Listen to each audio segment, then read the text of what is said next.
Et en fait, comme point de départ, on a essayé de voir quels sont les problèmes en Suisse pour les jeunes LGBT. Et donc on a rassemblé plein de jeunes, et puis on a essayé de voir avec eux qu'est-ce qu'ils en pensaient. Puis ils nous ont dit qu'il y a vraiment un problème d'un sentiment de rejet social de ces jeunes. C'est encore relativement difficile d'en parler autour d'eux, leur famille, leur entourage, etc. Et puis on a essayé de voir quelles sont les causes, pourquoi est-ce que c'est toujours difficile. Et puis on a vu que c'est difficile parce qu'il y a beaucoup de stéréotypes dans la société. Souvent les gens ne sont pas informés, ils ont des idées préconçues à ce sujet. Et aussi parce que ça reste un tabou. Souvent on pense que c'est du domaine très privé, donc même si on est ouvert, on n'ose pas en parler parce qu'on pense que c'est peut-être trop personnel finalement. Et aussi parce que les personnes qui ne sont pas directement concernées, elles ne vont pas s'y intéresser, juste parce qu'elles n'y pensent pas, ce que je peux comprendre, ou alors parce qu'elles ont peur d'être prises elles-mêmes pour un homosexuel, si par exemple elles s'intéressent, si elles voient un stand et puis elles vont y participer. Donc nous, ce qu'on essaie de faire, c'est de répondre aux besoins des jeunes LGBT et puis de challenger les racines du problème.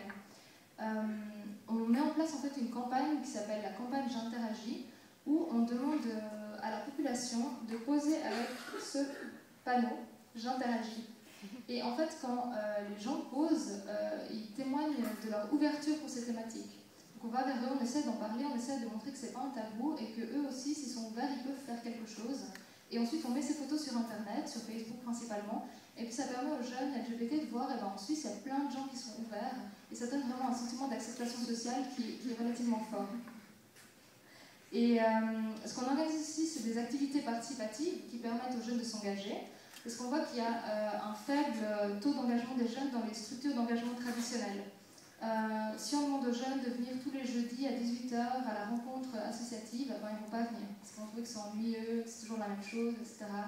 On voit par contre que les jeunes, ils ont vraiment envie de s'engager, ils ont plein d'idées, et que l'engagement de chacun, il est possible si on leur donne le bon moyen de le faire, si on redéfinit les termes de l'engagement, ça veut dire si c'est moins coûteux pour la personne de s'engager, si c'est plus fun, comme disait avant Géronimo, si c'est plus attractif, et si on voit qu'on n'a pas besoin de se reconnaître comme un militant finalement pour s'engager. Et le fait que les jeunes s'engagent, que la population s'engage à travers notre campagne, pour nous c'est un multiplicateur d'impact, parce qu'ensuite ils vont continuer à en parler d'autour d'eux, et donc nos actions seront de plus en plus fortes.